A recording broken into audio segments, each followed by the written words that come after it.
penyertaan seseorang kepada sebuah mana-mana tempat pertubuhan, mana-mana parti politik yang mana bertujuan untuk melakukan pembaikpulihan ataupun atas dasar nasihat berdasarkan hadis Nabi SAW, ad-dinun nasihat, agama itu adalah agama nasihat.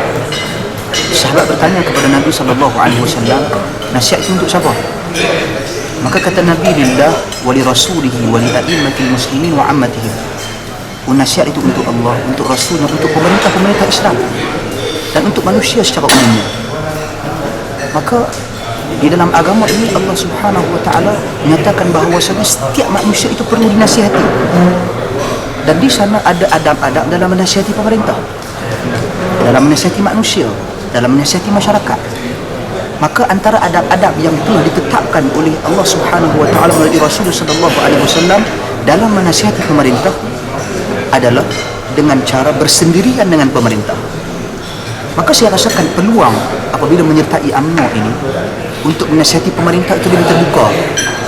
Kita boleh bersama-sama dengan pemerintah, kita boleh menyampaikan nasihat kepada pemerintah secara langsung.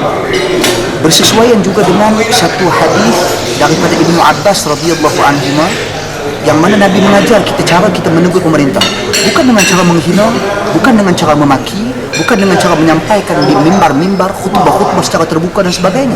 Itu bukan adab ahli sunnah wal jamaah dalam menegur dan menasihati pemerintah. Kata Ibnu Abbas, Nabi mengajar kami, pegang tangan pemerintah, bersendirianlah dengannya dan sampaikan apa yang ingin kamu sampaikan. Sekiranya dia terima, maka itu perkara yang baik. Kalau dia tak terima, kamu telah menunaikan tanggungjawab. Maka ini yang akan kita usahakan.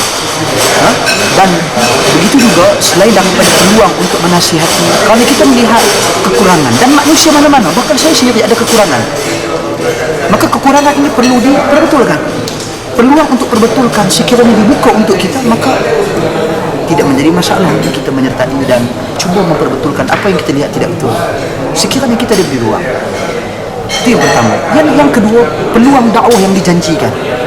Seperti yang disebut oleh beberapa orang pimpinan UMNO tinggi, penumbuhan unit-unit seperti unit pendidikan Islam di dalam UMNO, kemudian biro keagamaan yang perlu dikemaskinikan, pandangan-pandangan ilmuwan muda yang kita katakan lebih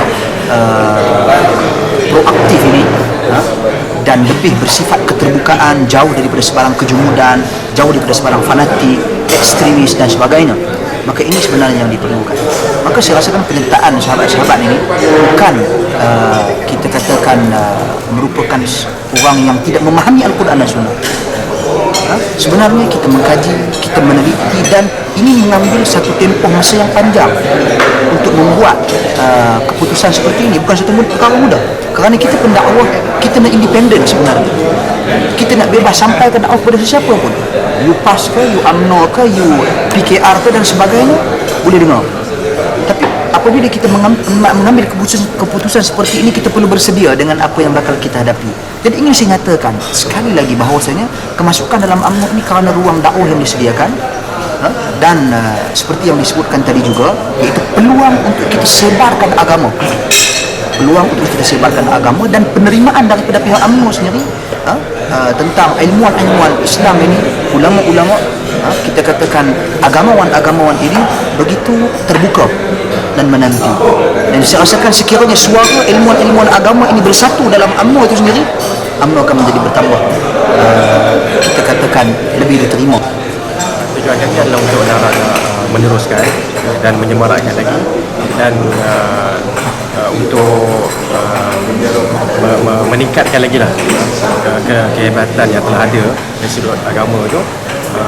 Dan macam saya sebutkan tadi juga, itu dari sudut UMNO sendiri. Dan pandangan kami pun, kami nak masuk ni bukan untuk nak politik, walaupun UMNO adalah parti politik, kita tak nafikan, tapi kami masuk adalah untuk nak menguatkan lagi bahagian keagamaan dan kerohanian. Dan dengan itu mungkin kita akan buat juga kerjasama dengan parti-parti lain, termasuk parti PAS, parti PKR dan lain-lain lah. Mungkin juga dengan NGO-NGO kita akan bekerjasama ke arah